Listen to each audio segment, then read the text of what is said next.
So here's paragraph 4 of properties of air. What is air pressure and how does it work? We're looking at these questions.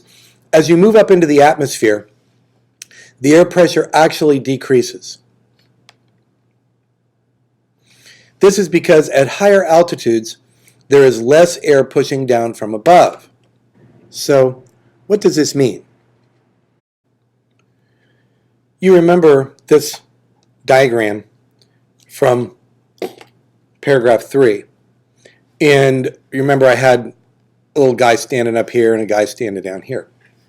And we looked at the distribution or the balance of gases in this section of the atmosphere. And it's actually the same all the way through here. This is just one section that we're looking at. But you see a greater concentration, a greater particle count in the lower levels of the atmosphere than in the upper because of gravity. Because of gravity. And so I want you also to take a look at this diagram. And in this diagram, you see the guy standing at the top of the mountain. You also see him standing down at the bottom. Here's that column of air and particles. Look how few atoms are pressing down on the guy at the top of the mountain. So this is where he's standing. And those are the atoms that would be pressing down. That's the air pressure that this guy would feel. That number of particles. However, look at all the atoms pressing down on the guy at the bottom of the mountain. So here's this guy standing right here at the bottom. And look at this column of particles pressing down on him. And look for yourself.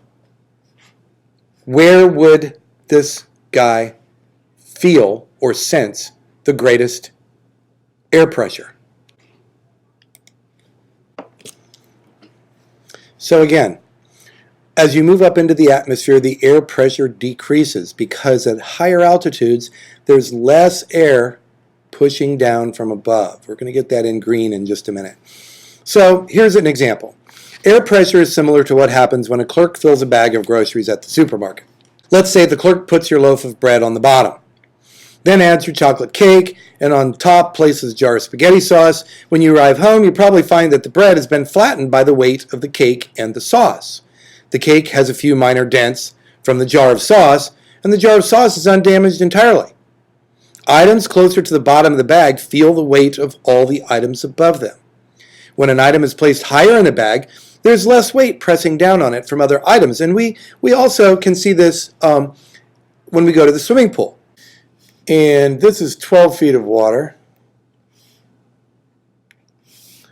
And this is about 3 or 4 feet of water. We'll say 4 feet. And we'll say this is 12 feet.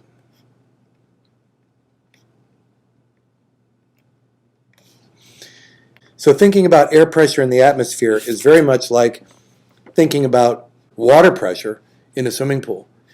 If I jump in the pool and I position myself right here, I only have 4 feet of water above me pressing down on me.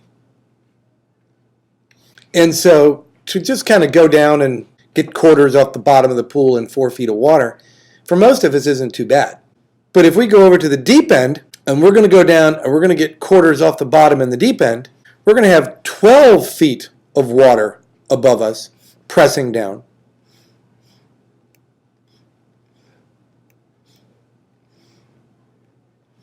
And we're going to experience much greater pressure down here in the deep end than we will up here in the shallow end.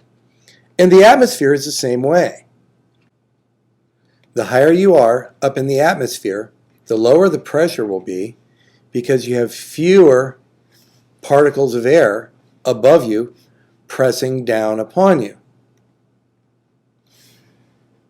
At the same time, the lower you are in the atmosphere, or the closer to the surface of the earth you are, the higher the pressure because you have all of the particles of air above you all the way to the top of the atmosphere pressing down upon you. This should make pretty good sense, and it's pretty basic. So finally, let's take a look at the main ideas. And there's really just one big idea in this paragraph. What is air pressure? How does air pressure work?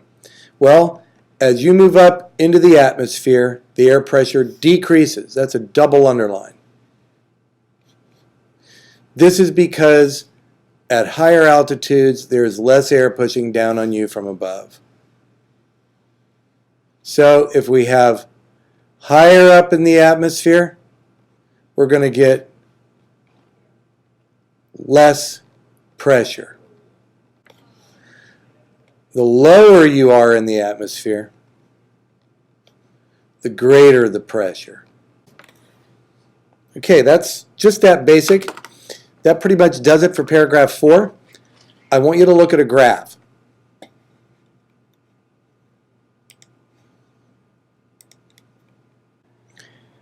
I want you to take a look at this graph for a few moments. The higher in the atmosphere you are, the lower the pressure. The lower in the atmosphere you are, the higher the pressure. So if I'm standing here, I have high pressure. If I'm standing up here, I have lower air pressure. So let's look at this chart. And the chart is simply, just so that you understand it, we have altitude down here at the bottom, which is a little weird. It feels like altitude should be up here on the side. But I think we have altitude at the bottom because the line represents pressure. And so the higher pressure we would expect to be at lower altitudes. So if we're at ground level, which would be right about here, that's ground level, we're going to have the greatest air pressure that the atmosphere can create at a given temperature and a given humidity. If we go up to 10,000 meters, we have a lower air pressure than if we were at ground level, which would be this air pressure at ground. Let's take a look at paragraph 5.